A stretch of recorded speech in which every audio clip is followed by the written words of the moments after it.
Hello, everybody, and welcome back to the Lawcast. This time we're going back to cover the end of an era. Somebody's going to bleed and somebody's going to leave. It's Fully Loaded 1999. Cush, what'd you think of this one? Oh, hell yeah. This is maybe one. We've covered a lot of the Attitude Era pay-per-views at this point. Most of them just the hottest, stinkiest garbage and the hottest day of the summer in the trashiest place in the world. But this, not as trash. Not amazing. Definitely some parts on here that I wish I could scrub out of my eyeballs, but not terrible. No, I would say this, of the Attitude Era pay-per-views, it's not the best one we've done, but it's definitely up there. I mean, I like WrestleMania 14. I liked SummerSlam 98, but a lot of these Attitude Era pay-per-views we've done have been real disappointing.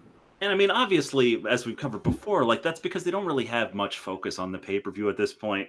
Vince Russo has no time for 20-minute wrestling matches. He just doesn't give a shit about that stuff. That's just something that we understand. But here, at least, it's like varied enough. And we're starting to get to the end of 99, early 2000, where everybody on the roster who sucks slowly gets phased out and replaced by people who can actually work. And like we're slowly getting to that point where everything's going to be like real nice.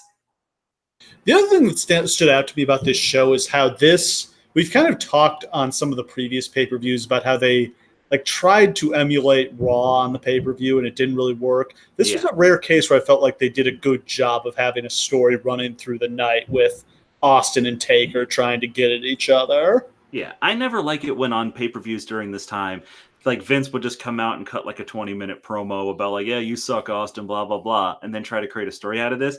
Here, the story is you need to make the other guy bleed in order to win the main event. So fuck it, we're just going to make him bleed ahead of time. And then Austin gets blood and he's like, fuck that, I'm not going to let him get the advantage. I'm going to chase him down and do it to him too. Like that's just an easy through line that connects to the main event. That's the perfect pay-per-view story. Yeah, and then throwing X-Pac in there, Kane, Big Show. I love how the storylines aren't siloed, how all the storylines connect to each other in a logical way. That's the thing I like the most in wrestling is when it feels like everything that's going on the show is connected. Like it's all one sustainable universe where everyone interacts with each other. Like it's a real place, like a workplace with people who would fucking actually, you can't possibly have a gigantic promotion spanning feud like the one Austin has and have no one else actually be involved in it at all. Doesn't make sense. And to give credit to Vince Russo, I don't know if one other wrestling writer in history would have let X-Pac interfere in the main event. Oh, God, no. Like, not even just X-Pac, but anybody even remotely like X-Pac. Yeah, I mean, he's really over as a mid-carder, but he's very much a mid-carder. And to have him interfere in, like, the biggest match in, quote-unquote, biggest match in company history, it really is a huge match when you look at the stipulations. But to have him get involved in that just feels so weird. Yeah. The only thing I can think of that's similar is Kofi Kingston interfering in the John Cena-Randy Orton match. Yeah, something like that. They were really trying to push Kofi at that point, and it felt very out of place when it happened. But this didn't really feel out of place because, like, during this era, it wasn't unusual for mid-carders to, like, interact with main eventers in this way or to, like, get singles matches against The Rock or Steve Austin or something like that. Like, it's something that's very different and weird from that era, but like, it's something that I miss. Like, you're right. X-Pac in no other point of history would have been given an opportunity to be involved in this, but it feels right for this main event. Yeah. And the crowd reaction, I think, bears out that it was the right thing to do. God, yes. And I mean, like, who else really would you have do it instead? I mean, he was a good choice. Yeah. So the most recent thing from this era we covered was the SmackDown pilot.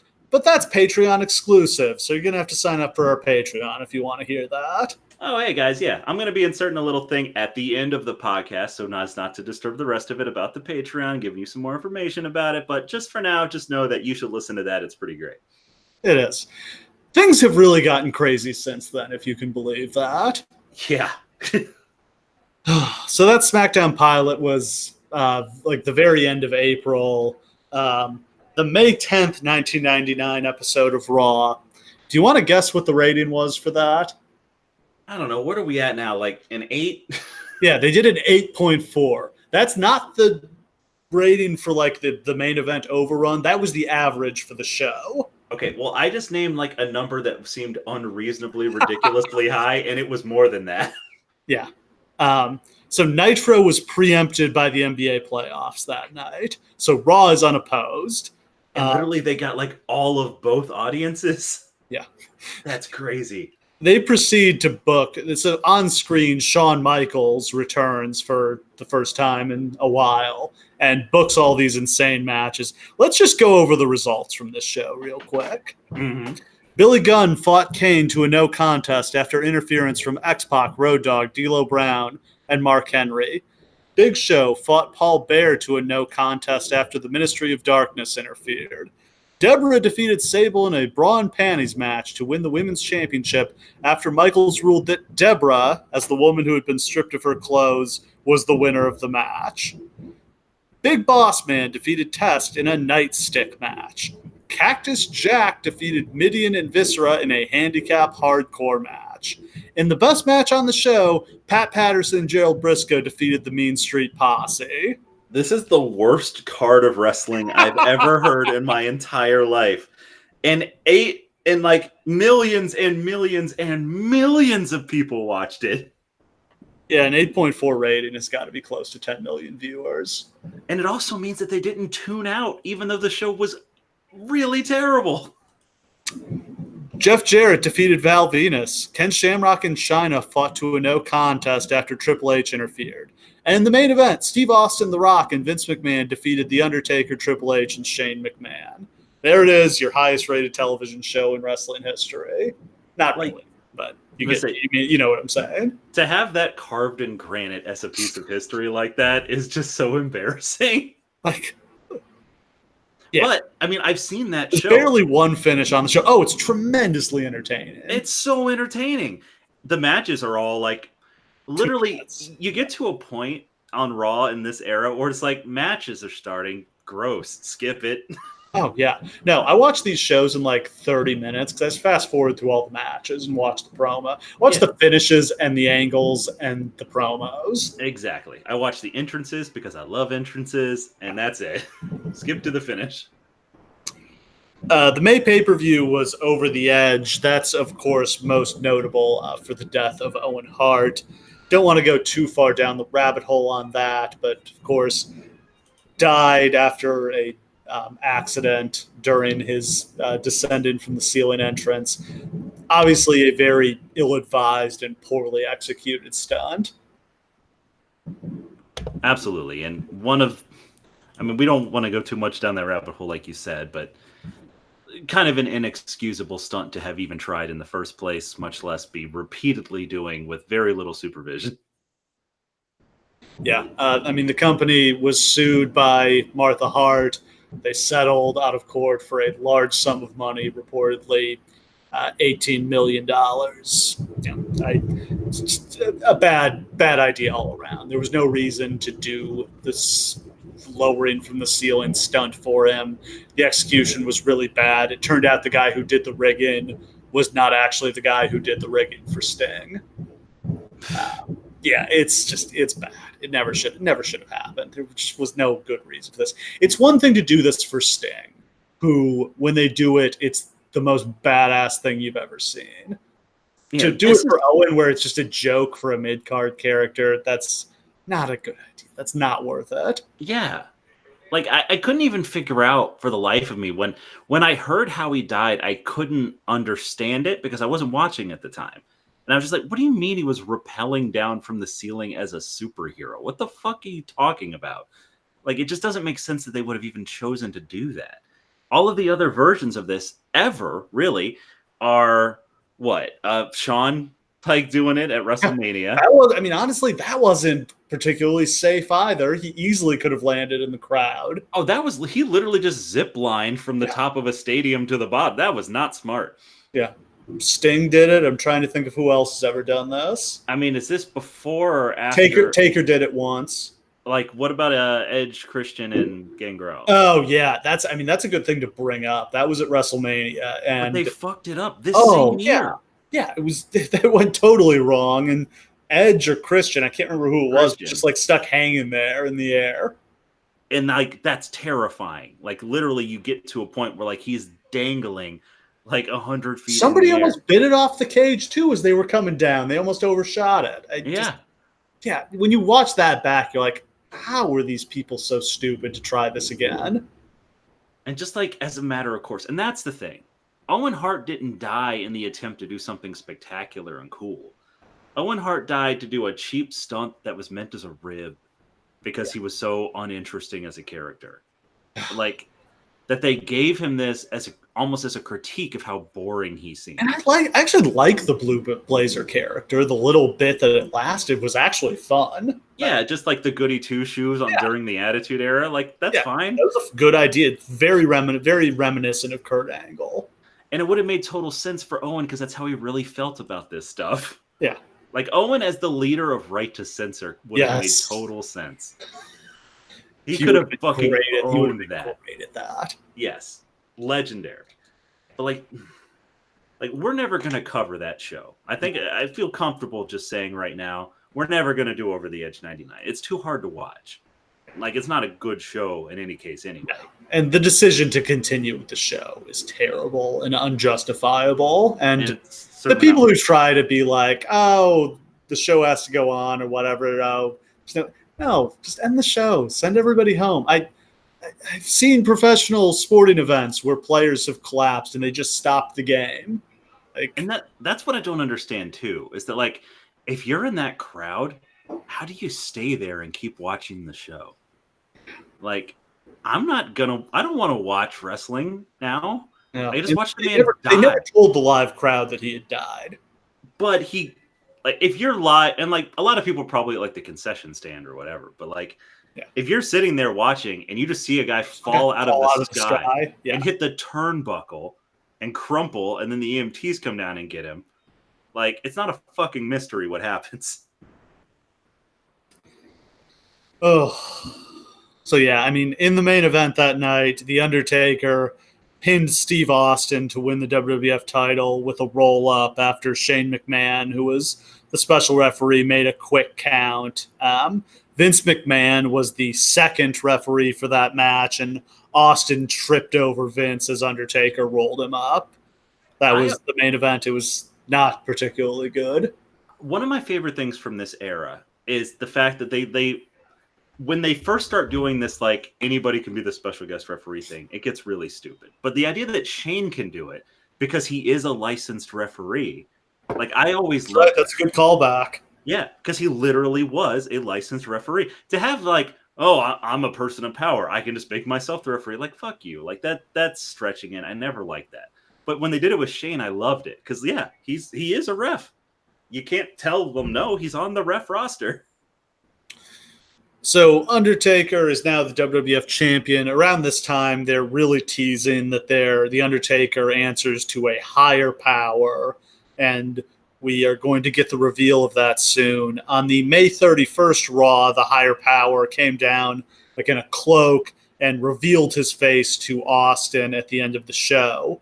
And we were told that next week we would find out who the higher power was.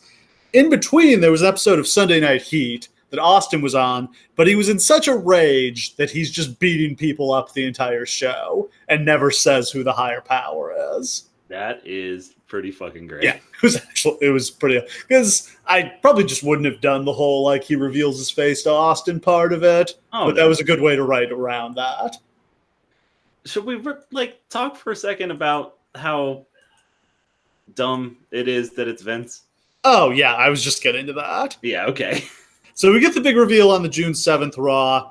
I was, of course, watching at this point. You were not. Nope. Speculation was running rampant on who this is going to be. I was on some very primitive internet forums, like with reading everybody's theories on this. What are your favorites here? Oh my God. Well, my favorite is the actual truth, which is that they actually thought about Christopher Daniels. Jesus Christ. Like they brought him into the office to meet Vince because that's who Russo wanted. And then Vince is like, wait, but he's like 5'2". Yeah. If it weren't for the fact that there was still like a major big man bias, this would have been Christopher Daniels. Just imagine the career Christopher Daniels has had, perennially unappreciated and unable to get a spot at a top company. he would have been introduced here in a feud with Austin. He's the top heel in the company. Like the Undertaker is on his leash.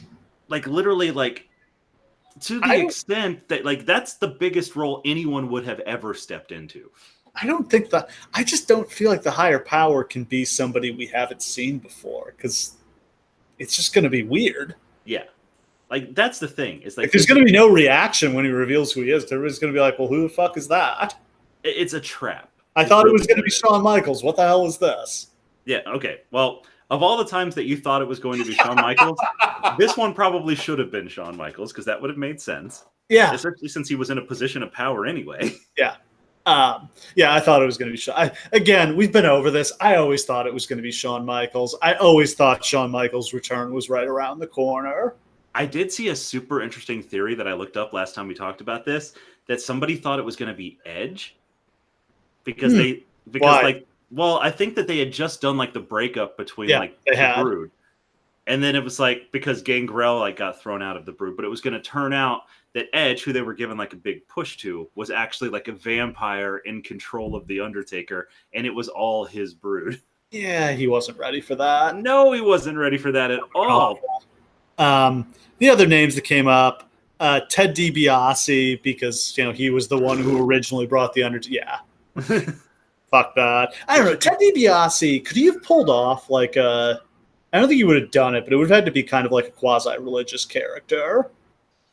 I think that they tried to get him to do something like that one time, but I feel like it would have just been like I don't think he would have been willing to do it. No, I don't think so either. Especially not like Jake Roberts. I don't know why. Jake Roberts. Yeah. That wouldn't have worked, yeah. He would have lasted about a week. Yeah, exactly. Especially with all that fucking money that they were getting at that time. Nope. Not good for Jake. Brother Love. The idea that the higher power might ever have been Bruce fucking Pritchard is madness. I don't know if I invented this theory, but I feel like there was an idea at some point that Brother Love was when Paul Bearer was managing Kane, that maybe Brother Love would come back and manage The Undertaker. That probably was. It's just I think there was always an idea. It seems like there was always an idea to bring back Brother Love. Somebody was always pitching Brother Love. But he was there for such a little amount of time at the beginning of Undertaker's career that wouldn't have meant anything. For a couple weeks. Yeah, nobody would have given a shit about that. I don't know that anybody watching in 1999 knew who Brother Love was. Man.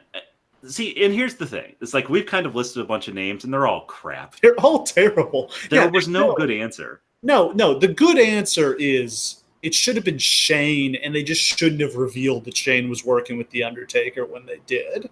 Yeah, it should have been like like Shane's corporation is feuding with the Ministry, and then they never like say like, oh, The Undertaker's doing my bidding, whatever. Instead, just don't do that. And then at the end, there's this big confrontation between the corporation and the Ministry. The higher power comes out, and it's Shane.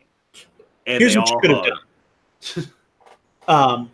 Vince is like so like falling apart and losing it that he's like I have to put Shane in control of the company. I've got to step aside and like take care of Stephanie and Linda and take care of my family.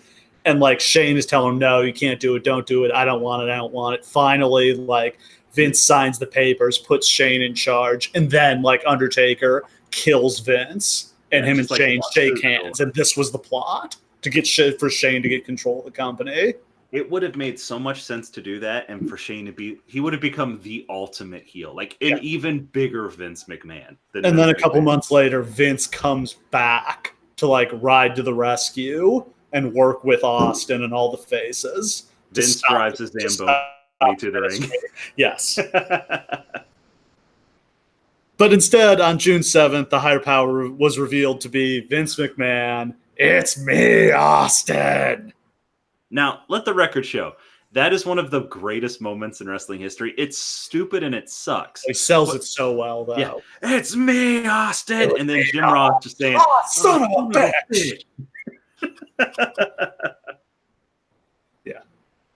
But yeah, I mean, that just fell fucking flat. Even as like a 10-year-old watching that, I was like, that's it? It's Vince? Seriously? I guess there's one name we haven't met. Like, is Triple H maybe? Ugh. Nah. But he's still also kind of involved in this. Sucks. there's just nobody here who No, can pull this off the at all. Jackal is another name, like is a name that comes up with this. I think that was just internet speculation. See, I disagree with you a little bit when you say that it couldn't have been somebody that we didn't know, because as long as you tie it to the storyline, it can't be like, oh, hey, by the way, this Christopher Daniels has been pulling the puppet strings from the back for the last 3 years. You just didn't know about it, because that sucks. Every time they do that in popular fiction, it sucks. Yeah. But if you just like, you could like work somebody into the story cohesively somehow, maybe. It's just like, this is the guy who brought the Undertaker back from the dead when he was buried. Yeah, you could just be like, this is Papa the Undertaker's. Shango. Yeah, this is the Undertaker's dad. Or something. I don't fucking know. Again, this is the problem that they ran into. Is that they're like, wow, this is a great idea. What a great storyline. Oh, shit. You Who's it can't going to be? set up this kind of storyline without knowing who it's going to be from the beginning. They've done this continuously. Every time. Like, every time they do one of these mysteries, it turns out that like they don't know how it's going to end, and it always sucks. The How only many, time that, how many good surprise reveals have there been in wrestling history that you can think of? oh, God, so few. Yeah. Gosh, just... And the more hype there is, the more impossible... Because, like, it narrows things down. So, like, if you don't kind of already know who it's going to be, it's probably somebody who sucks. Rikishi ran over Stone Cold. Jason Jordan is Kurt Angle's son. So I like that storyline. Hornswoggle is Vince McMahon's kid. Oh. Though they did choose the right person that time. It just all got fucked up. Yeah. Who killed Vince McMahon? Yeah. Well, again, circumstances intervened on that one. Yeah. But like, even when they try to get it right, and even when they have the right idea, these things just always fail. Which doesn't mean that we don't always get caught up in them, because they're always the best thing ever. Just like those moments where you're just like, man, who's it going to be? What's going to happen? Blah, blah, blah, blah, blah, blah, blah. Just let me get on the internet forums and like type 50 theories right now. It's going to be Jeff Jarrett. That's the best. So we haven't even gotten to the really crazy part, which is right after Vince reveals himself as the higher power, Linda and Stephanie come out and inform us that, in fact, there are 4 owners of the WWF, and that Vince, Linda, Stephanie, and Shane all own 1/4 of the company, but that Linda and Stephanie have given their power to Steve Austin, who is the new CEO of the WWF. Which prompts probably my favorite segments in the history of the Attitude Era. This Austin was is brilliant. just to like give him that role. Like, Vince thinks that he's won, but now Austin has his job, and Austin does it whatever the fuck he wants, even though all he really wants is to like get the fucking title back. They should have probably I think this should have lasted like it can't go too long, but like a month of this would have been great. Yeah, but like there should have been like full shows of like Austin booking the matches, booking like the guys that he likes and good stuff. Yeah, so that night he did make some fun matches. First, he announced that he would face both Vince and Shane in a handicap match at King of the Ring.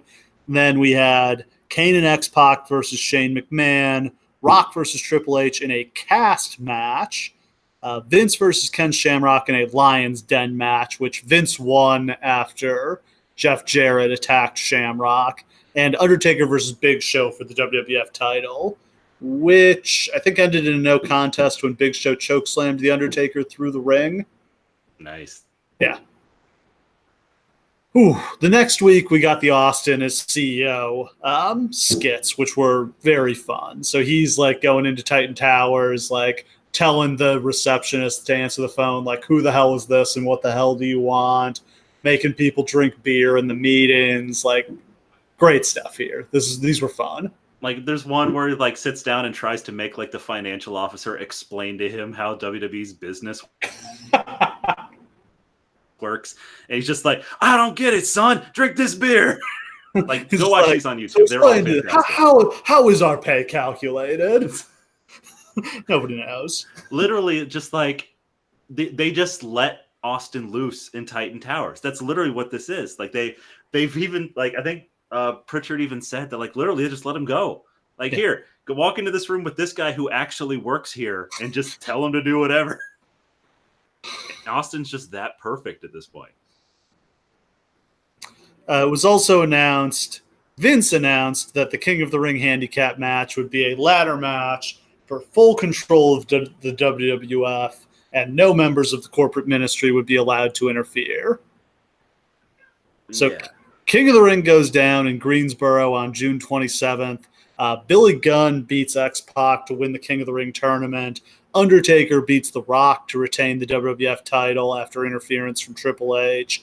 And in the main event, Vince and Shane beat Austin after Austin climbs the ladder, is about to grab the briefcase, but suddenly the briefcase moves and is pulled up. Never got the reveal of who did that, although we sort of did. It was sort of revealed the next night on Raw that it was the Big Boss Man, but they didn't really come out and say that. It's fascinating to me that the original idea was Linda. Yeah, which that's just a swerve for its own sake, right? Yeah, literally, you're going to sell him your shares in the company. Did you put Austin in charge? Yeah. And then 3 weeks later, you're just going to screw him out of it. Yeah, I mean, I guess it's in line with why were Vince and Austin friends for a couple months before this, and then when Vince was screwing him the whole time. Yes, none of this makes sense. This is a bad couple month stretch here of just oh shit, all of our storylines are going off the rails. We got to get this under control. So the McMahons are back in charge. Raw the next night, June 28th in Charlotte, is another historic night in company history. In the opening segment, Austin reveals that before the match last night, he signed himself first to a new, very lucrative contract, which allows him to attack Vince anytime that he wants to. Smart. And he also booked himself in a WWF Championship match against The Undertaker on Raw that night, with the added stipulation that if anyone interfered in the match, Austin would win the title by disqualification. It's the first smart thing a babyface has ever done in the history of professional wrestling, is this segment right here. So that night, Austin beats The Undertaker to win the title for the third time. The match does an insane 9.5 quarter hour, 10.72 million viewers. Most watched match in American cable TV history. And it's not really very good. Well, it's an Austin Undertaker match. They all suck. Yeah. But honestly, I'm not surprised, because just it feels, despite all of these storyline things being so complicated and convoluted, it feels momentous though that this match is happening. It feels like he has to win it. So it's very cool. I would definitely be watching this instead of whatever's on Nitro. What do you think of the decision to put the belt back on Austin here? I mean, you have to, don't you? I mean, you could have stretched it out until full. Traditional booking would have said stretch it out to fully loaded so we can pop a buy right there. I mean, that's true. But at this point, again, you've already just laid out how the ratings have been. The ratings are so preposterously high at this point that I almost feel like the pay-per-view becomes secondary. Immediately after the match, Undertaker attacked Austin and busted him open, foreshadowing the first blood match that they're going to have here at Fully Loaded. Also on that Raw was Billy Gunn's coronation as the King of the Ring, which was interrupted by Triple H and China.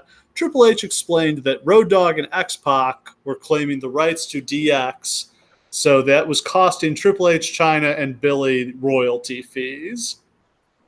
This is kind of a great real idea. Storyline. I mean, it's actually kind of brilliant, but again, at no other point in wrestling history would there have been a storyline like this. No, and just the idea, the sheer idea of doing this is just so fucking funny to me. It's just China and Mr. Rat. It's literally a People's Court segment, but in a match. Yeah. So Triple H's hey, aren't those royalty checks looking a little light lately? And so on this show, we get China and Billy Gunn against X-Pac and Road Dogg to determine who gets the rights to DX and the royalty fees from the merchandise sales. But my favorite part is that it's not Triple H who's in this match. Triple H doesn't care enough to get involved in this. Billy Gunn is King of the Ring. This did not work out. Yeah. They're swinging for the fences with him, and he strikes out. It's him and Triple H they're pushing as the new top two heels, and one of them strikes gold and Billy strikes out. It's just, it was never going to work with Billy for the asthma reason, if nothing else. Yeah, but also his promos stunk. Is there someone else on the roster they should have chosen instead? Russo definitely wanted Jeff Jarrett. No. Thanks. Absolutely not. Owen's dead. Nobody else is jumping out at me. Big Show sucks. They're trying to push Hardcore Holly. It's actually the Hardcore Holly super heavyweight gimmick is kind of hilarious. All right, well, let me give you the person who I've always thought should have won this year. Chyna. Yeah. It should have been Chyna. She was in it. Yeah. This should have been like the DX King of the Ring with like X-Pac and Road Dogg and But Billy Gunn won it. Chyna should have won it. Like, do we agree that she was the biggest star of the four at this point? Oh, yeah. I mean, X-Pac's getting over too, but like you need a heel. Like heels should generally be the king of the ring. It works better with a heel. Yeah, just to have a queen of the ring would have just been awesome. Yeah, like we'll talk about it when we'll do SummerSlam from this year, and this was probably about the time to pull the trigger on the big Chyna push that we didn't really get. But Chyna versus Triple H, Chyna versus Austin, Chyna versus Rock, like these were money matches that they didn't do. There's an alternate reality where Chyna wins the King of the Ring and then she is inserted into the triple threat match at SummerSlam as they book her on TV to be, frankly. Like, that's what the booking is for the month leading up to that match. Like, it seems like that's what's going to happen, right? On the July 4th episode of Heat, Undertaker challenged Austin to a first blood match for the title at Fully Loaded. And then the next night on Raw, Vince proposed a huge stipulation. It would be an end-of-an-era match. If Austin lost, he would never be allowed to challenge for the WWF title again. If Austin won, McMahon would never appear on WWF television again. And Austin agrees to those terms, and we're set up for the battle of the century here. It's kind of remarkable that they're going to write Vince out, like just a month after they've pulled the huge twist with the higher power. But I think it kind of speaks to how lame that was. Yeah. And this so badly needed to happen. Unfortunately, this isn't really the end of Vince on television. But if it had been, what would we have missed out on? Yeah, because we do start moving into the new era soon after this, where like Vince really isn't that important anymore. Where Vince is terrible. Yes. And then like, if we could have just like moved the McMahon Helmsley era up so that we can just eliminate Vince here altogether and just move into that. That could have been Triple H and Shane instead of Triple H and Stephanie. Which would have made so much more sense. Could have been a different kind of love story. Now, I'm very happy that Triple H Stephanie happens. Obviously, the entire future of wrestling is written by that thing going down. It's just, at the time, like, you could have gotten rid of Vince here. This could have been the definitive end of Austin McMahon. It would have felt a little anticlimactic to have it happen at a random Fully Loaded. It pretty much is, though. Like, they get into it again in later years, but it's never to the same extent. Right. I mean, it's good that it is. It's just... it would have been great if this was the end of the Mr. McMahon character, and henceforth he was just like... He could still... Like, Vince McMahon still has some swagger and some attitude to him, but he should have been more of a, like, figurehead, legitimate promoter from here on. Yeah. Just like after this, all the piss and vinegar and Vince is gone. And he's just Vince McMahon now, not Mr. McMahon anymore. That makes total sense. I wish that they had done something like that because this feels like it could have been such a bigger deal, you know? Instead it winds up feeling like anticlimactic and tacked on to the end of the feud in much the same way that the winner take all match for the Invasion felt. Where like this should be such a big deal, but it just feels like they're just trying to bury it. But I think it's just another of those cases of Vince really wanted to get off TV. I mean, Vince wanted to get off TV so much he had his character get killed once. Vince McMahon hates seeing himself on television. And yet, he always, whenever the ratings go down, he's got to bring himself back. Because it works. Sometimes. A complication on the way into this show, Vince was in a motorcycle accident. A pretty bad one that could have killed him. Yeah, here's the thing, too. Like, I know I love playing the what-if game, but, like, there's a very realistic chance that Vince could have died in this accident. At which point, like, the entire wrestling world would have erupted in fucking chaos. Oh, my God. I just imagine that they're about to go public. They go public in October. Linda's the CEO of the company anyway, but like Vince has really been running things. And you can't go public without Vince. Who's going to buy the stock? The IPO is not happening this year with Vince gone. Like Linda's going to run things. Shane is going to have to step up. Vince Russo stays in charge. Yeah, Vince He runs Russo the company. Being massively important here. Vince Russo doesn't leave for WCW. He ends up being like an executive vice president. Probably he gets like the job Michael Hayes ended up getting. That's fucking nuts. Yeah, a lot of things go differently here if Vince gets killed in this accident. So anyway, he's on his motorcycle racing around the roads of backcountry Greenwich, and somebody backs out of their driveway and he hits the car and gets thrown off the motorcycle. According to him, he literally like tucked his chin and took a back bump, and it may have saved his life. Thank God he learned how to work. Yeah. He's messed up. Like he's I don't know if I think the wheelchair may have been legit, although it's a great prop for him to be in a wheelchair. If he really is physically messed up as much as he probably was, it's kind of ridiculous. Being physical. He gets into the ring in this main event and is like doing shit. Yeah, like the guy is just made of iron. It's only a couple weeks later. So to get the timeline here, the accident happened over the 4th of July weekend. The Raw that aired on July 5th had been taped the previous Tuesday. So that's the one where McMahon like drops the stipulation, end of an era, blah, blah, blah.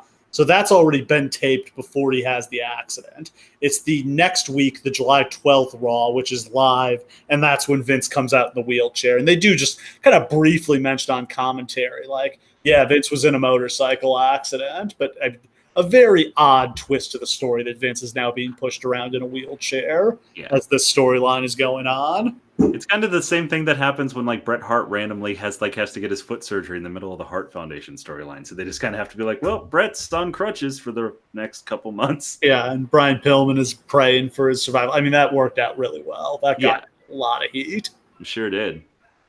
So that July 12th Raw opens with the contract signing for the Austin Undertaker match. Undertaker attacks Austin, busts him open, and McMahon fills up a fountain pen with Austin's blood and signs the contract. An angle so good they redid it many, many times over the years. That's just a great fucking image. Like, it's so good.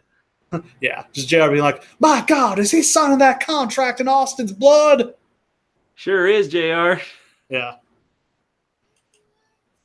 They were teasing another reunion of Undertaker and Kane because that's what the world needed at this point.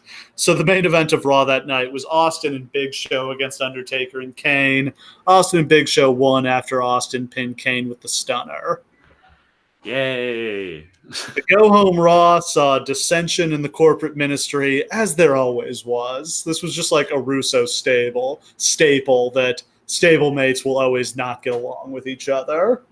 Which honestly is kind of realistic if you think about it. It does seem like Triple H is kind of a dick. It does seem like him and Undertaker would have trouble getting along. Oh, just constant power grabs, absolutely. So Undertaker and McMahon get into it, and Triple H asks that Vince let him face Austin at Fully Loaded. Vince makes Undertaker versus Triple H that night a number one contenders match. Winner gets to face Austin at the pay-per-view. Then Austin drove a bloodmobile into the arena and said Undertaker was going to be taking a ride in it that night. Yeah, that was an interesting one in terms of all the vehicles he's ever driven to ringside. Yeah, that does not go in the Steve Austin Vehicle Hall of Fame. That match between Undertaker and Triple H ended in a no contest after interference from Rock and Austin. I think they do a really good job in this era of having Raws that like provide the illusion of things happening, but nothing actually happens. Like, it doesn't hurt the pay-per-view to have this like Triple H Undertaker number one contenders match, but it makes Raw really interesting for that night, even though realistically nothing's probably going to happen, but you never know. Crazy shit happened in this era all the time. Well, that's part of like the building heat mentality is like the idea that, all right, during the course of the 52 Raws in the year that you're going to get, in 30 of them, you'll be told that you're going to get one thing, and then it's not really going to happen. Like, you're going to get this big main event, but everyone's going to run in and fuck it over. Or Austin's going to win the belt, but Vince finds a way to fuck him out of it. But then, like, every once in a while. Yeah, like 3 times during the year, it happens. Yeah. Jericho wins the title from Triple H. You know, Austin wins the title on TV. You know, like we said, you know, they did a good job with this on Nitro too. That a couple times a year, you know, Luger beats Hogan for the belt on Nitro. Every once in a while, they pull the big twist. Yeah. So even if you don't believe it's actually going to happen, you have to tune in. Yeah. And that was a mindset that people used to have when they watched Raw. If you're a more recent fan, you probably don't understand what that's like. You probably tune out well before the main event actually comes on, because who gives a shit that nothing ever happens in the main event? But for the longest time, you had to watch to the end because something might happen. You never know. I vividly remember wandering out of the room like somewhere in the mid-thousands, and then like hearing from my friend being like, yo, Shawn Michaels just super kicked Hulk Hogan. Like, oh my God, that's such a great moment. Because it was the lamest Raw main event of all time. Yes. And Michaels and Hogan are posing for like 3 hours together. What the fuck is this shit? And then he kicks him in the fucking face. And the whole place goes silent. Yeah. Because it's like, Raw goes off the air with him just staring hatefully at Hogan. It's one of the coolest things. But like, by that point, they were very few and far between with the actual surprises like that. And these days, they just don't do them at all. Oh, so Triple H will take on The Rock in a number 1 contender, fully loaded strap match here on this show. So Rock has just beaten Triple H in a cage match on Raw like 2 weeks before this. That's an interesting booking approach. To be totally honest, like, it just seems like during this period, they're like, look, the only good matches we can put on are between The Rock and Triple H. Let's just put one on every show. It's the same as when they found out that Edge and Christian and the Hardy Boys had good matches. They had a match on like 8 straight pay-per-views. So they're pretty much all in on Triple H at this point. It's becoming pretty apparent he's going to win the belt at SummerSlam. We kind of already talked about this. They need a new top heel. And when you look at this roster, there's not many choices. Especially since they're moving away from Vince. So they probably don't want to have like a carbon copy of that.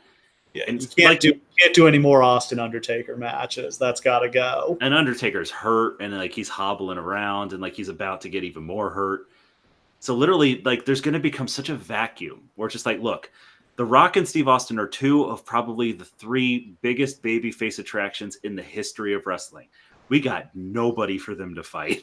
Yeah, we got to build a super heel, and we got to build him now.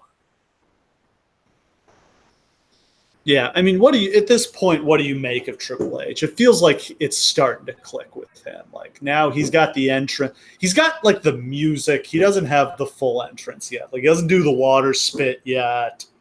He's almost there. He's sometimes wetting his hair, still making some questionable fashion choices. But, like, when he comes out for this match, like, you can see the Triple H he would become in the Triple H here finally.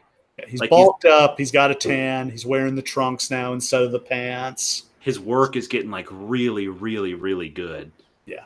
And it's just like, it's just clicking. And like, he's going to develop more personality over time. He's still not cutting a lot of promos, really.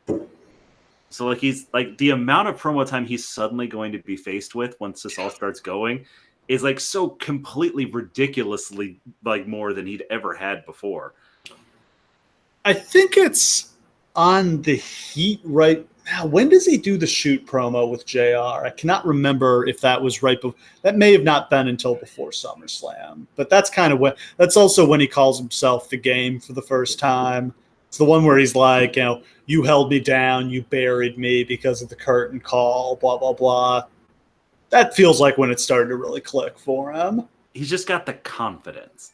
And like, that's what a top guy needs, is just to like feel like when he walks out there that this is his show.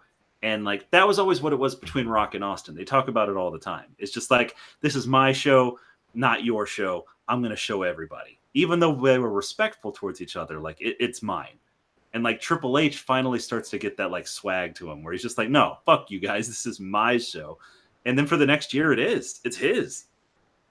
I'll still contend that before they gave him Stephanie, it wasn't really working. It never would have worked with China the way it worked with Stephanie, though. Like, Stephanie is the greatest heater in wrestling history, and no one will ever tell me different. Like, Stephanie cultivates heat unlike anyone I've ever seen ever in any context. Like, she can develop more heat with like an aside comment and a promo where she's technically a babyface than anyone can with months of work.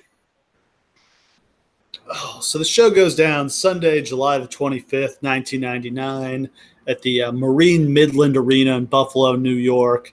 Sellout crowd, 16,605 in attendance, 15,194 paying, $547,000 at the gate, plus $102,000 in merchandise sales. $500,000 gate in Buffalo. So that's pretty much everyone in Buffalo, right? Who knew there was $500,000 in Buffalo? I don't think the Bills make $500,000 in Buffalo. Should note that the Buffalo Sabres have just lost the Stanley Cup final to the Dallas Stars in 6 games this year. Gosh, that's a long time ago. It's a great series. Oh, yeah. Was that when Hasek was still on the Sabres? Yep. Hasek was on the Sabres. Brett Hull was in the crease on the game-winning goal. Oh, man. That's a hell of a series. 90s sports. Show does kind of a disappointing 360,000 buys. That's up from the previous year that did 329,000. But the main event the previous year was Undertaker and Austin against Mankind and Kane in a tag match. So to only kind of outdraw that with a massive company-changing main event is pretty disappointing. Can I just point out that, like, of all the times they've ever done, like, massive company-changing main events like this, they don't draw.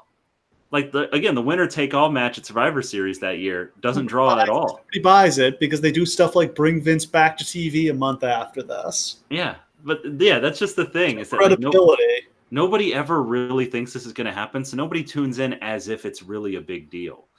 Maybe if it was like WrestleMania and they had actually built to it, people would buy it, but nobody's buying it.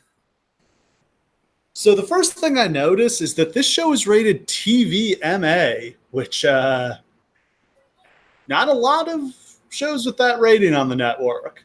Is it just because of the blood, you think? Yeah, I don't know exactly what it is, because there was nothing. There was a couple things on this show that was like, ooh. But, like, there's no nudity. Right. There's blood, but there's blood on every show from this era. Maybe it's just that, like, the show's literally built around blood. Yeah, could be. I guess. I don't know.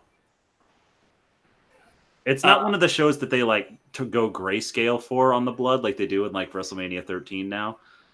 So maybe that's part of it. I don't really know. Opening package shows clips of famous goodbyes and endings. The subtext here is that Steve Austin and Vince McMahon is a love story. Here's the you, kid. I fucking love this opening so fucking much. I love it so it's like much. Clips of the post-World War II parades and like the old-timey music. Just like, it just gives you such a sense that, like, this dramatic, world-spanning war, the most epic war between these two men, is finally coming to an end. And they're going to be bittersweet about it because all they know is fighting each other.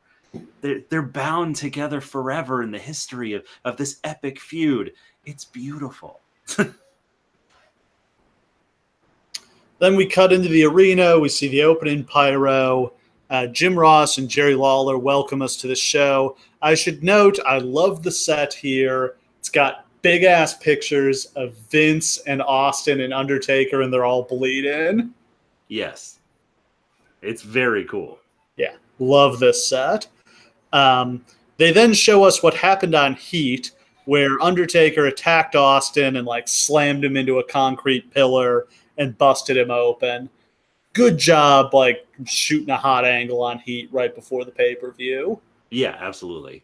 Also notable, Undertaker is in street clothes here, looking real weird. He looks like the American Badass, but like not when he first came back, but like later when he got lazy and started wearing mom jeans and snakeskin leather jeans.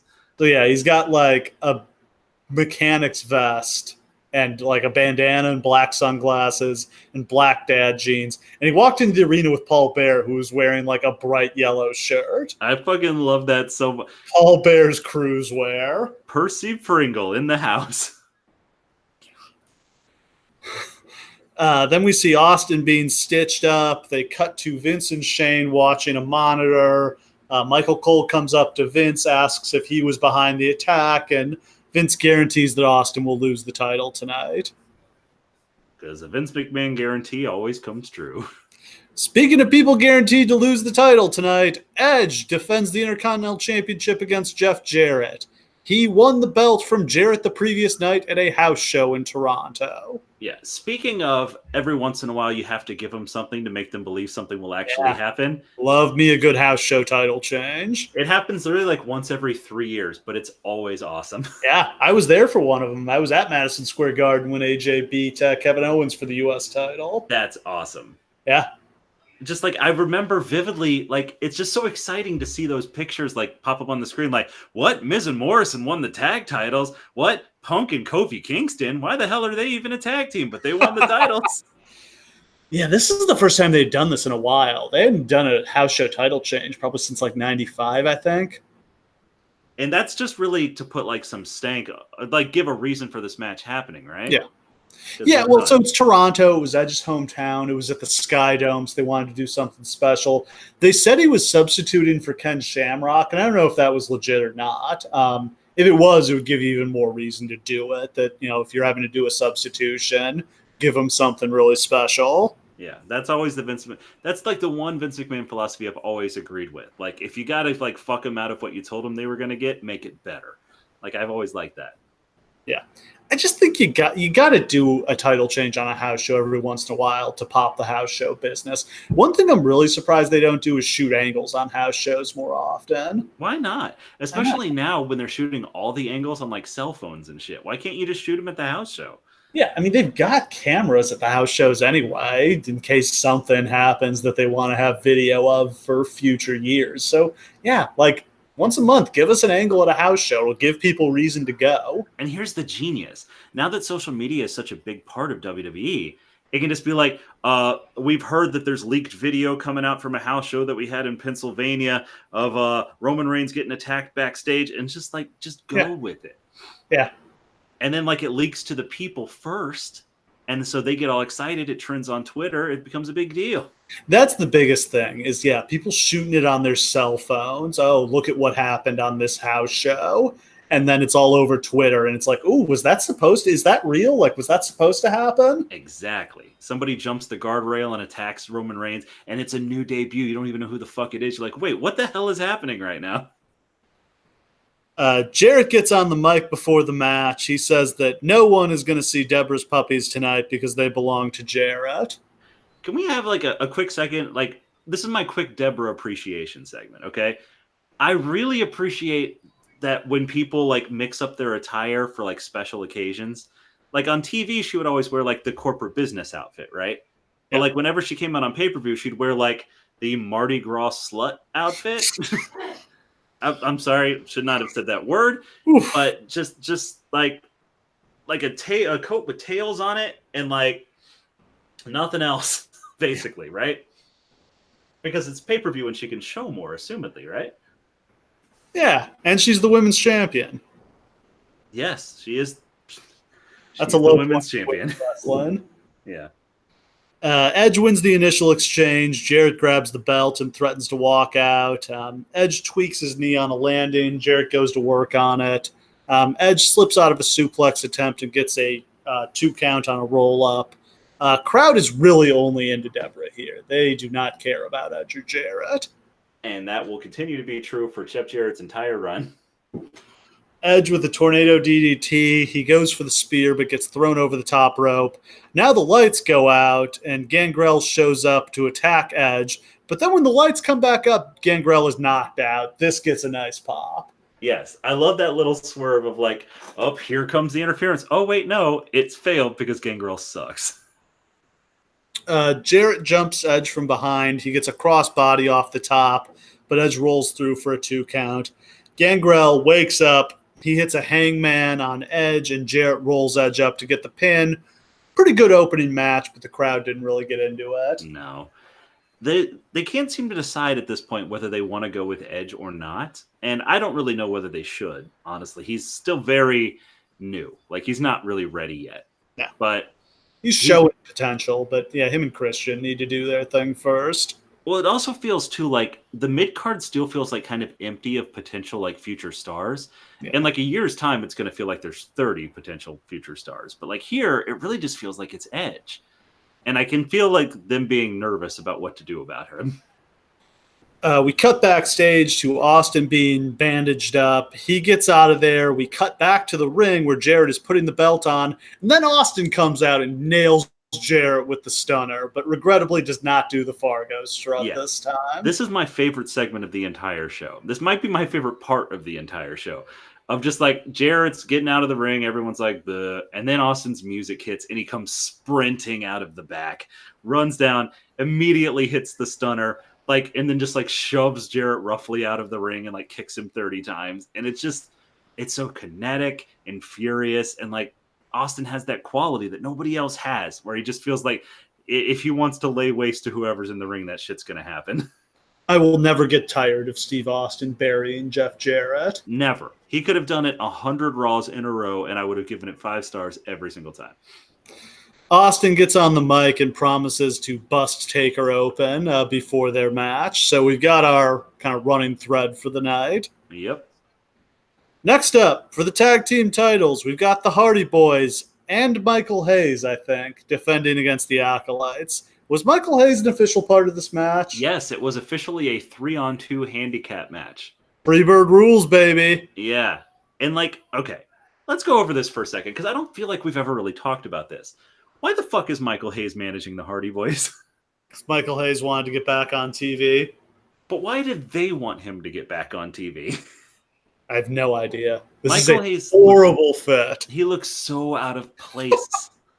Michael Hayes in his cargo pants is such a look. It's literally, I have to imagine that what happened was they were like, all right, let's Hardy Boys, it's time for you to stop wearing jobber clothes. What's cool with the kids these days? Like tight fitting clothes and cargo pants. That's cool. Michael Hayes, well, I guess you're going to have to dress like them. That feels kind of like a rib. It feels totally like a rib. Like, yeah, see if you can fit your enormous gut into this tight velvet t-shirt. So the Hardys are actually the tag champs. They beat the Acolytes on Raw a couple weeks before this in an enormous upset. Yeah, this is how bad the tag division is at this point. Like, the Hardy Boys have no business being tag champions at this point. Michael Cole gets a word with Hayes and the Hardy Boys before the match. Hayes says he's taken Matt and Jeff from curtain jerkers to tag team champions. I mean, they're still kind of curtain jerkers, though, Michael. They come down the aisle. The brawl starts out in the aisleway. Hayes gets his ass kicked by Farouk and Bradshaw. In the ring, Jeff flies out of the ring and hits Farouk with a no hands front flip plancha. Then a missile drop kick from Jeff into a schoolboy by Matt. Hardy's hit a double drop kick on Bradshaw, but then Bradshaw catches Matt out of the air on a plancha. Jeff comes in with a baseball slide into Matt's back to knock them both down. Hardy's hit the poetry in motion on Farouk. Double suplex by Hayes and Matt. A swanton bomb by Jeff, but Bradshaw is able to break up the pin. Matt gets caught in the wrong corner. He gets beat up. Powerbomb attempt by Bradshaw is broken up with a kick from Jeff. Hayes jumps in the ring, but he gets hit with a big boot for Bradshaw. The crowd is not popping for Hayes at all. I don't think they know who he is. That's the other thing, is I don't feel like they never really explain who he is or why it would matter. They never say the word Freebird at all, ever. It's just they don't own the thing is they don't own the world-class footage at this point. So right. I don't know if they have any tape to show.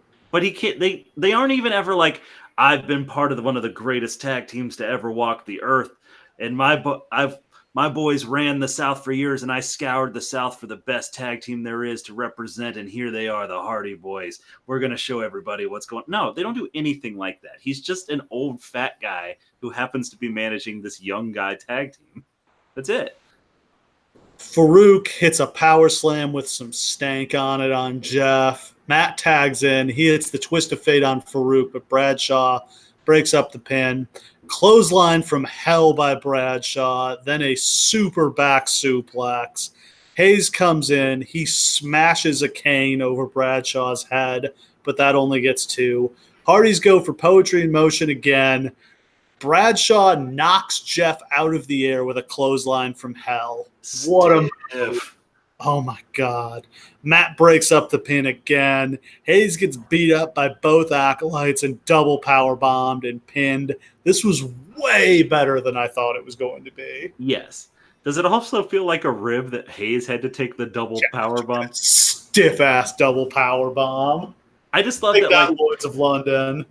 I'm sure it had to be the finish of the match because this is right about when the Hardy Boys start deciding that they don't want him around anymore. Yeah, I think this is the end of him managing them. Yeah, so it's like a reason to get him off the team is because he cost them the tag titles. But also, just like the Acolytes could have gone easy on 50-year-old Michael Hayes. No. They do not. No. They spike his ass. Yeah, I mean, they stiff the shit out of the Hardys, too, which is always fun to see.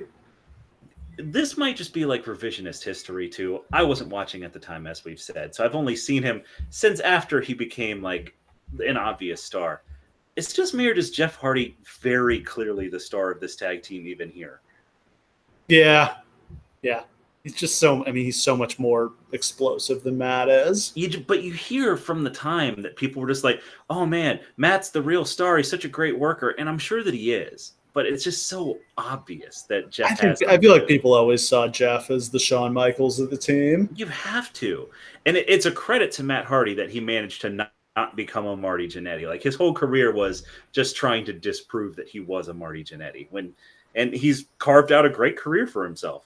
He still was nowhere near Jeff, but he's not Marty Jannetty. There's a quick shot of Austin walking around backstage. Then Kevin Kelly interviews D'Lo Brown. He is wrestling Midian tonight for the European title. Yay. So that is next. We've got Midian defending the European title against D'Lo Brown. Midian literally became European champion because he found the belt in Shane McMahon's bag and asked if he could have it. And Shane McMahon said, sure. They never should have brought this title back. No. What was the point? I have absolutely no idea. Their roster's pretty big, so maybe they need a secondary singles title, but probably not. This belt means so little that on 3 different occasions over the next 2 years, a person holds both this and the Intercontinental title. That becomes the only thing that's useful about it, is somebody can win both that and the IC belt. That becomes like the actual belt is having both. If you don't have both, you just have like whatever, half of a belt. I could talk about what happens in this match, but I would prefer not to. Every once in a while, we'll watch a show, and we don't watch them like together or anything. So I'll just be sitting down watching it, and especially if it was Steve's idea to do it, I'll just be like, that motherfucker. This is one of those moments. Oh man, boring 7-minute match. D'Lo wins with the lowdown, but D'Lo winning got a nice pop. So credit to D'Lo for that. D'Lo's getting over here. Like his represent thing is still kind of new here, right? Yeah. If the Draws accident doesn't happen, I really do wonder how big of a star he could have become. The fans always responded to him. He's great in the ring. And there's room for great charisma. There's room for new baby faces to get made here because all the mid-card guys already got promoted to the upper card. And again, by a year from now, a lot of this company is going to be very different. There are a lot of opportunities to go around. D'Lo just never gets his because he just doesn't have that confidence anymore. There's a clip of hardcore champion Al Snow yelling at himself in the parking lot. Yep. Then we've got a hardcore title match as Al Snow defends against the Big Boss Man. Snow runs up to Boss Man in the aisle. Boss Man takes head. and hits it with the nightstick, which Show sells. Yeah. They fight backstage, hit each other with stuff. Boss Man gets a belt and whips Snow with it. They fight outside the arena. Snow smashes Boss Man in the face with a hubcap. Boss Man hits Snow with a brick, which somehow doesn't get 3. He then smashes a glass bottle on his head, cuffs him to a fence, and takes out his police baton and beats Snow with it, and then pins him against the fence. This was actually a surprisingly brutal match. Yeah, maybe this was the TV mature. Maybe. Smashing a glass bottle on somebody's head, and then like the handcuff to the fence and beating him with the baton was pretty rough. And the undercurrent of all of this is, I guess, because a spike is for some reason in head. I don't know how it got there, but like Al Snow's gone even more crazy than usual, and he's begging Boss Man the entire match to just like put him out of his misery.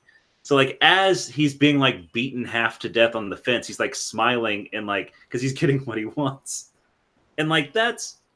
I've always respected Al Snow for like kind of trying to go above and beyond to avoid the Val Venus curse of like being one of those like gimmicky mid-card guys. He always tried to do more to rise above it. He didn't really, but he really put in that effort.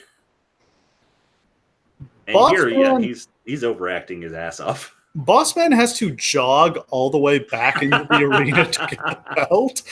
Why didn't they just have like a second referee carry the belt around? Like, why did we have to follow his journey all the way back to the ring? Not need to see sweaty ass Big Boss Man jogging through the arena, just laboring as he like runs as fast as he can. I don't want to say this took forever, but this was like a solid 2 minutes, which felt like an eternity. Yeah, and they're like trying to draw out like the announcement on the ring announcer, just like, and your new hardcore, because they're just like, where the fuck is he? Where the fuck is he?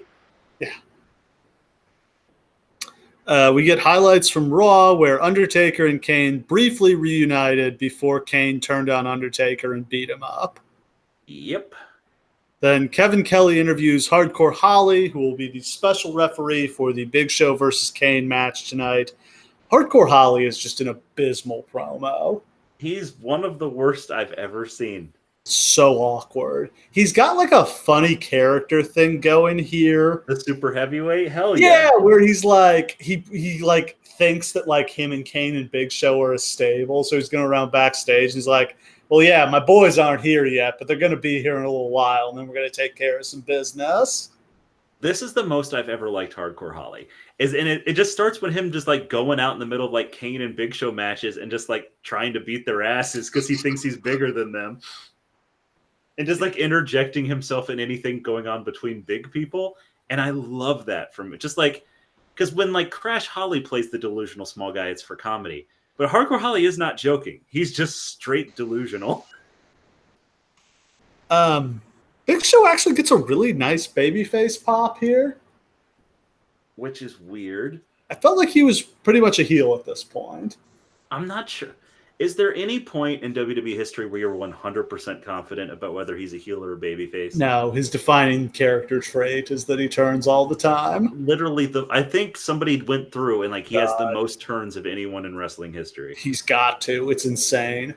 It's like once a year, every year for 25 years. This year alone. So they brought him in as a heel, and he turned face at WrestleMania, and then he turns heel here when he ends up teaming up with The Undertaker. Then he turns face in the fall when they do the big nasty bastard thing. Then he turns heel again and feuds with The Rock and goes into WrestleMania. And then like over the course of the next year, he turns a couple more. Like literally 1 year in the company, he's turned 5 times. Yep. How is he supposed to get over as either thing at that point? He never will, and he never does. Kane gets a big pop. Kane is looking great here. Kane is looking trim. He's in shape. This is peak Kane. Do you think that they missed the boat on Kane, or do you think that there was always going to be a limitation on him? It's just in a different time he could have been real big, but it's just you've got Rock and Austin. That's a pretty strong glass ceiling. Right. The opportunity is more as a heel. But he was never going to be like that top heel guy that you're looking for. No. Especially like he's not ready to cut promos here either. That takes No, years. and it's also just like he's already been beat so many times at this point. Yeah, that's true. Yeah, I mean, you could probably rebuild him. He's got that kind of character, but like we've already seen him against Austin. Austin's already beat his ass. I mean, Austin pinned him on Raw 2 weeks before this with the stunner. Like that unmasked Kane when he first unmasked and turned like becomes like actually hot again. That guy could have been a top heel in this company, but by then everybody was already gone. Big Show military presses Kane over the top to the floor, which is just an insane bump. Yes. Big Show with some slow motion offense. He misses an elbow drop. Kane makes a comeback. He hits the diving lariat off the top rope. Kane sets up for the choke slam, but Holly chop blocks him. Choke slam from Big Show, and Holly makes a quick count, and Big Show wins. X-Pac then shows up and knocks out Holly with a kick. Undertaker shows up, choke slams X-Pac. Then Undertaker and Big Show team up to kick Austin's ass. Yep. Undertaker goes back through the curtain and gets jumped by Austin and gets his ass kicked, and he's cut wide open. I love that. He made it even. Yeah. Then we've got an Iron Circle match as Ken Shamrock takes on Steve Blackman. This has been done better other times. Like I think the best version of this is probably like John Cena versus Eddie. Yeah, that was a great one. Yeah. Like this isn't a bad idea for a match. This is a bad match though. It's a cool visual for them to be fighting in the middle of all the cars. I just like that they got like all the jobbers who they didn't have anything else to do and just like put them in cars and are just like, hey, everybody, just honk your horn a bunch. Blackman returned as a heel to attack Shamrock. He's a hired gun for the McMahons, but he just seems to have a particular grudge against Shamrock. I'm not sure if they ever explained why that was. Nope. This feels like a pretty good run Blackman was having here. I don't know. I thought it was good. Just like the silent assassin gimmick was kind of cool. I always really liked that gimmick, yeah. This Just is like the best version of, I mean, like the hardcore Steve Blackman was probably the most over he ever got, but this is like the version of him that's going to work the best, where he just doesn't talk. Just almost like an evil version of the APA, where he's just like hired by other people to murder people. Yeah. The Iron Circle is a bunch of cars parked in a circle in the parking lot. We've got wrestlers sitting on the cars. You win by escaping the circle. Shamrock is wrestling in jeans and a long sleeve t-shirt. Blackman has a WWF Attitude shirt on, which is a sure sign that you're a jerk. Oh yeah, just the biggest fucking jobber. It's really dark in parts of the parking lot, and you can barely see what's going on. They fight. There's weapon shots. Shamrock gets a chain. He wraps it around his fist, and he knocks Blackman out with it. Shamrock walks out of the circle and wins. That was a strange, short, and not particularly good match. No, it was horrible. Like there just wasn't much that they had to do that they thought of. They were probably people's actual cars, so there's probably a limit to what they actually wanted to do. Well, unless it was Howard Finkel's car, then you can destroy it. They must not have been able to find it. At least it was 3 minutes long. At least they kept it short. Yeah. Terry Taylor then briefly interviews The Undertaker, who was wiping his cut with a towel. Undertaker grabs Taylor and throws him into a wall. The only way anyone should ever treat Terry Taylor. Damn right. Then Michael Cole interviews Chyna and Mr. Ass about their upcoming match against X-Pac and Road Dogg. And now we've got Chyna and Billy Gunn against Road Dogg and X-Pac for the rights to DX. Both teams come out to the DX music. Billy Gunn with some memorable ring attire, see-through mesh shorts. So he can, and he and Chyna are actually wearing the same outfit. Yeah, they are. With thongs on underneath. And I really respected that because actually, you know who the greatest feminist ally in all of WWE during this era is? It's Billy Gunn. Really is. He supports and like gives aid to Chyna constantly. Literally, like, that's the only form of continuity DX has, is that Billy Gunn has China's back. Whether he's the one Billy Gunn or Mr. Ass or Billy Gunn or whatever the case may be, Billy Gunn's got you, China. He's your friend. Man, this Mr. Ass gimmick. Like, They thought, there was genuinely a thought that this gimmick was going to main event pay-per-views. ugh, Mr. Ass. ass. He loves his ass. Gets his And- ass massaged.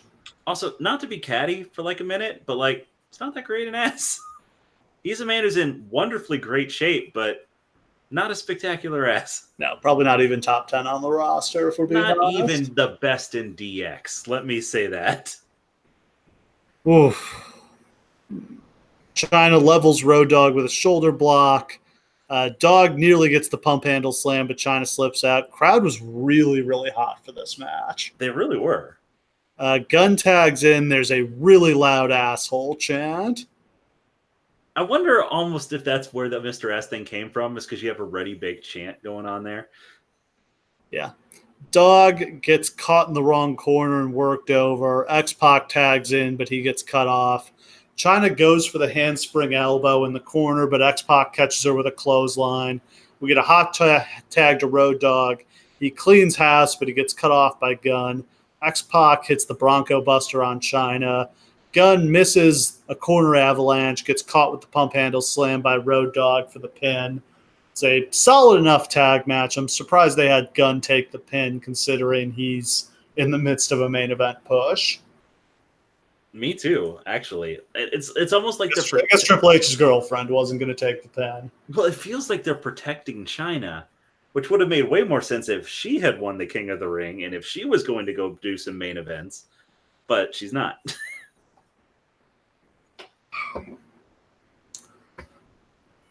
We get highlights of the long-running issue between The Rock and Triple H. It actually skips over Rock beating Triple H for the Intercontinental title back in 1997. Instead, is about the DX Nation feud. But these guys have been feuding for a really long time. Like, there's way too much history to cover all of it.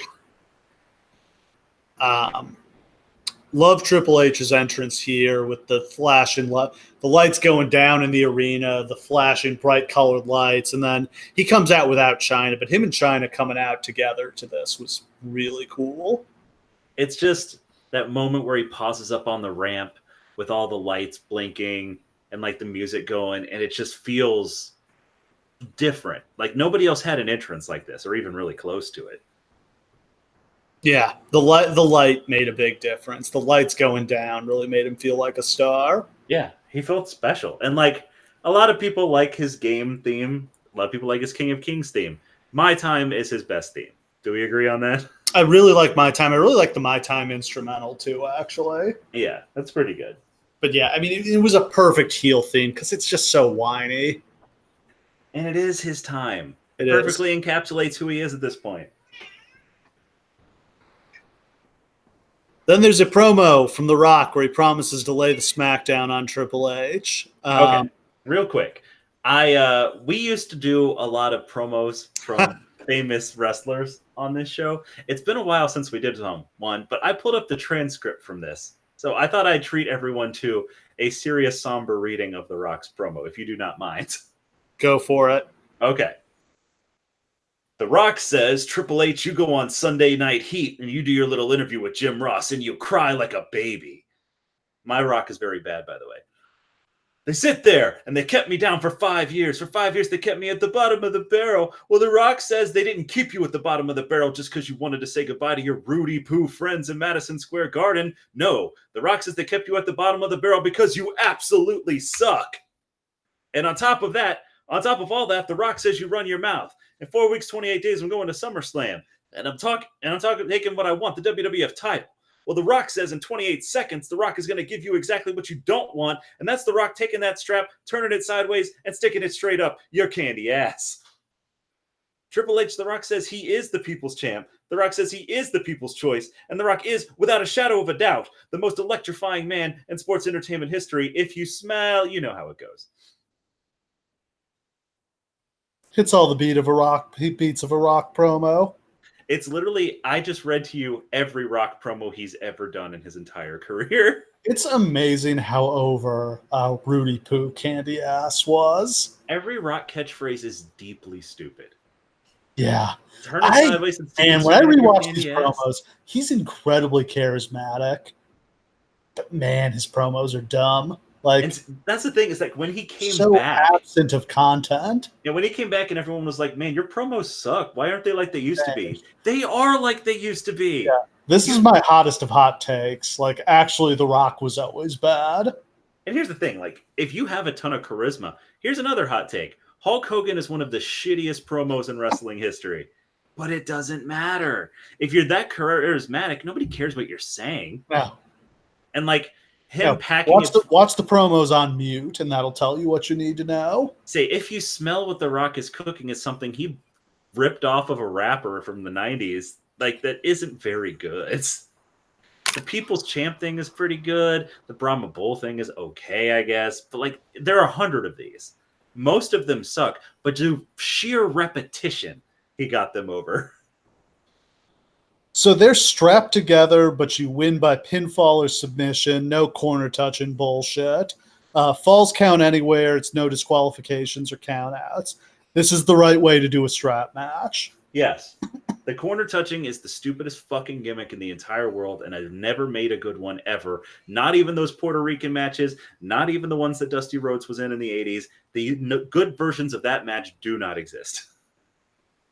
They fight out of the ring. Helmsley manages to drag Rock into the railing using the strap. JR and King have an interesting discussion of the curtain call on commentary, where JR denies that he punished Helmsley for it. Would it have been JR who was doing the punishing?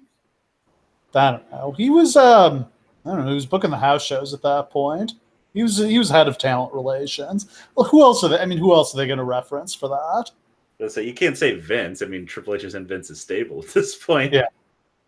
Oh, not Vince's, but you know what I mean. Yeah. So you can't He exactly. he is in Vince's stable. Oh yeah, that's right. Okay. But yeah, that wouldn't make a lot of sense. But it's just funny to even bring it up on TV. Like a lot of people at this point do not know what that is. Oh, I had no idea. Like, I wasn't watching back. Even if you were watching back then, it happened at a house show. I was watching back then, and I did not know that it had happened.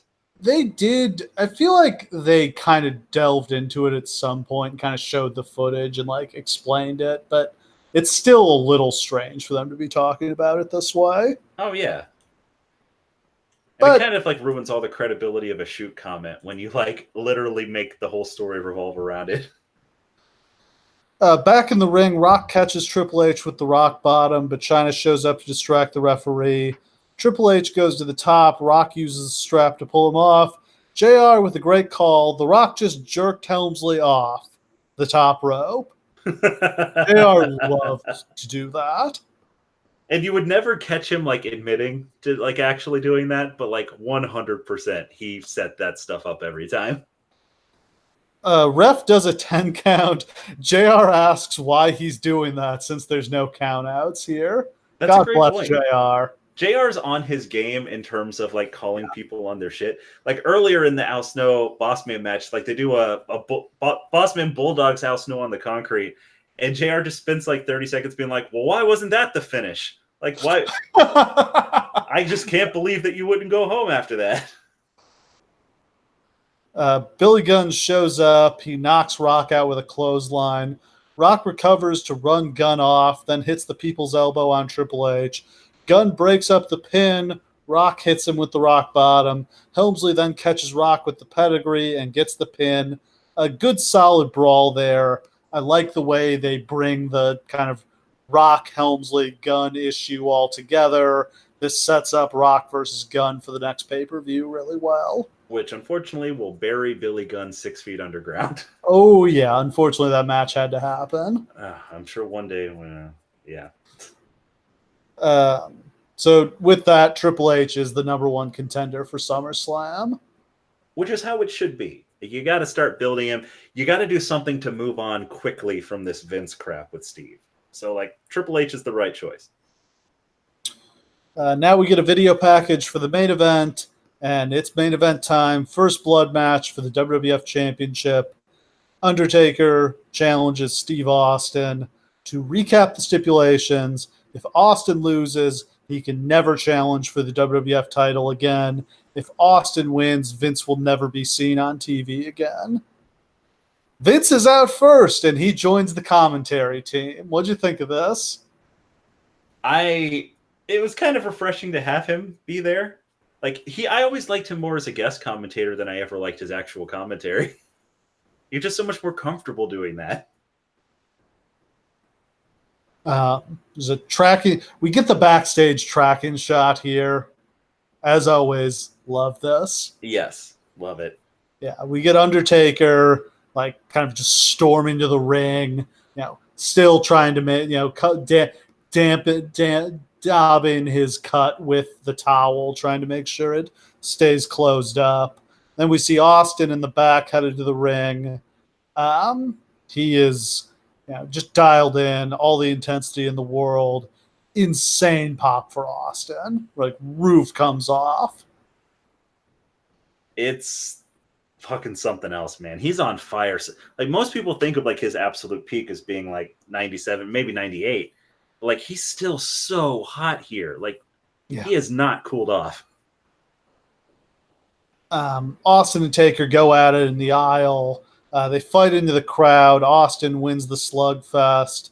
Austin knocks Taker over the barrier and then throws the steps at him, into the crowd, which strikes me as a very bad idea. Very dangerous. Don't do Easily that. could have hit somebody. Yes. Austin gets the steps. He tries to hit Taker with them, but Taker cuts him off with a shot to the gut. Back in the ring, Taker claws at Austin's cut. Austin dodges a corner charge, stomps a mud hole in Taker. They fight back into the crowd. Taker throws Austin back over the rail into ringside. Taker gets a chair. Austin dodges a chair shot and drop toe holds Taker's face into the steps. In the ring, Taker trips the referee and gets caught in the ropes. Trips on the referee and gets caught in the ropes. Austin grabs a chair, sets up to drill Taker with it. Shane McMahon runs in and gets absolutely blasted with a chair shot by Austin. Occasionally, I feel like Austin saved up all of his most vicious chair shots for Shane, and I don't know why that is. But Shane takes some vicious ones from Austin over the years. So much stank on this chair shot. So much that Austin almost falls over delivering it because he's just throwing everything into it. Yeah, luckily, JR calls it a 4-bagger. It's just luckily Shane immediately back bumps because he might have lost literally more brain cells than he had. Love the look of just absolute agony on Vince's face. Yes. Just no! Taker catches Austin with a boot and slips out of the ropes. Austin recovers, hits the stunner. Vince gets up, swings at Austin with his crutch, and gets knocked out by Austin.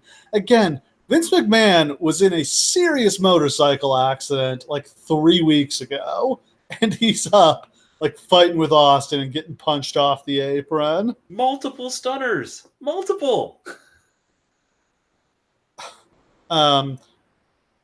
Austin grabs another chair, but Taker gets him with a chair shot. Taker then knocks out the ref. No particular reason to do that. Nope, just didn't want him to be standing there. He gets the chair. X-Pac shows up and kicks it into his face. Pop is ridiculous. First of all, he full-on hits him with the Van Daminator here, which is great. Yeah, just knocks the fuck out of him. And see, that makes the pop even bigger, I feel like. It's not just that, oh, hey, X-Pac's coming to help. It's oh, shit, X-Pac is here? I never thought he'd run down and help, and here it's fucking on. This is great. Yeah, and, gets the better of The Undertaker. Yes. And, you never... Again, to harp on the product just a little bit now, it's that you don't feel like Ricochet is going to run out in the middle of a match with main eventers and get the better of whoever's in the ring, right? It feels way more separated now than it did then. Austin gets a TV camera and he smashes it into Taker's face. When Taker gets up, he's bleeding. Taker grabs Austin, sets him up for the tombstone. The referee recovers, sees the Taker is bleeding, and calls for the bell. Austin wins. It feels like the referee knockout finish is kind of the only way to do like a dramatic finish in a first blood match. It's pretty much the same finish they did the previous year at King of the Ring with Austin and Kane. Yeah, there's a reason they don't do more matches like this, is because there's really nothing that you can do with them. Like, other than this, how would you have a dramatic end to this? It has to be it's either this or, oh crap, the heel's busted open, but the ref doesn't see it because he like turns his head or hides it or something, and then there's blood on the other guy. But those are the only two possible finishes, right? Yeah. Stunner on Undertaker. McMahon gets in the ring. He gets stunned. Triple H shows up and goes after Austin. Rock shows up. Undertaker knocks out Shane McMahon for no particular reason. He goes after Austin. Tons of referees and security coming out to try to separate them. They just keep fighting.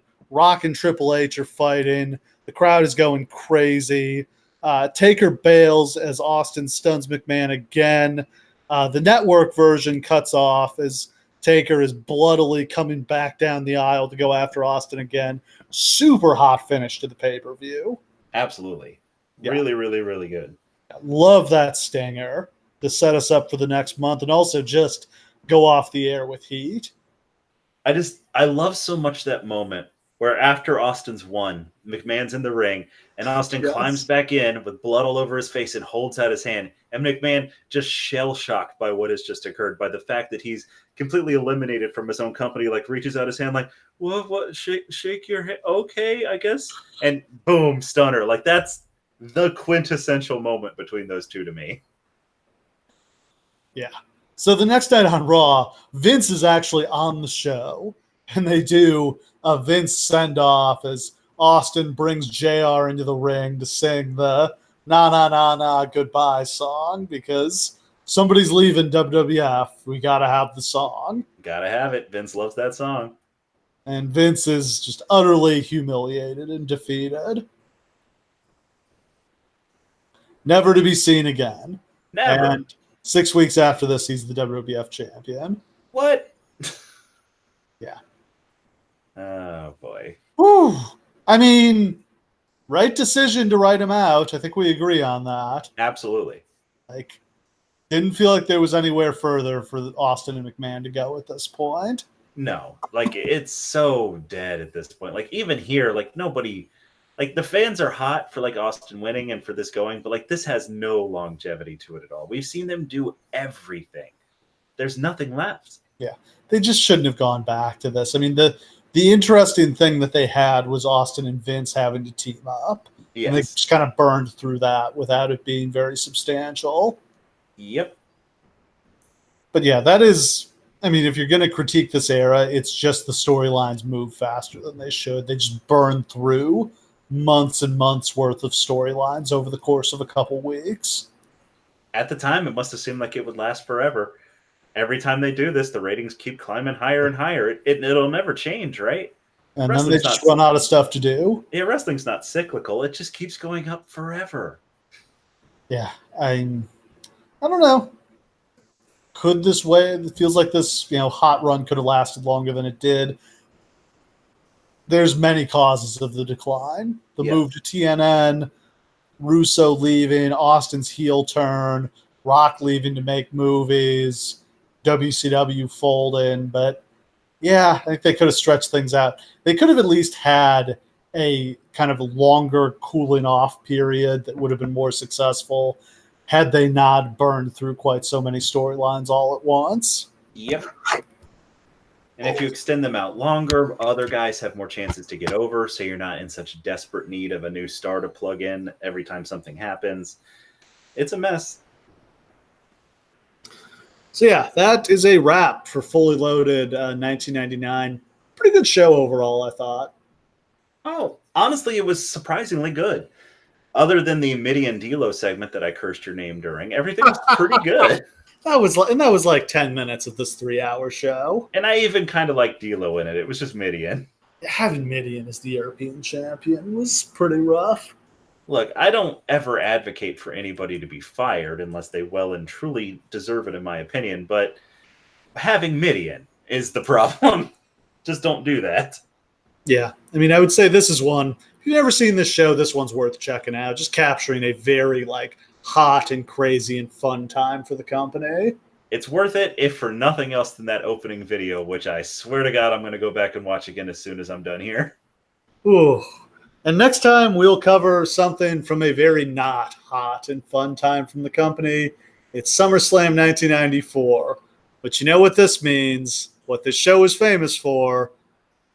Lex Luger versus Tatanka. Lex Luger versus Tatanka. Guys, we're doing Lex Luger versus Tatanka. Guys, in the same couple months span, I'm going to get to do Bobby Lashley versus John Cena at Great American Bash and Lex Luger versus Tatanka, which is the greatest storyline, greatest angle in the history of professional wrestling. Guys, I'm so excited. You better believe we're going to do like 50 WCW shows after we've done this. I think I deserve that. Yeah, so Lex Luger versus Tatanka, Bret Hart versus Owen Hart, and probably the greatest cage match of all time. Probably. And Undertaker versus fake Undertaker. We get to talk all about that. Man, we'll have done Undertaker versus fake Undertaker and Kane versus fake Kane in the same couple months. Man, we're really on fire here at the Lawcast. Loving it. So yeah, that you have to look forward to next time. Thanks for listening. We'll see you again.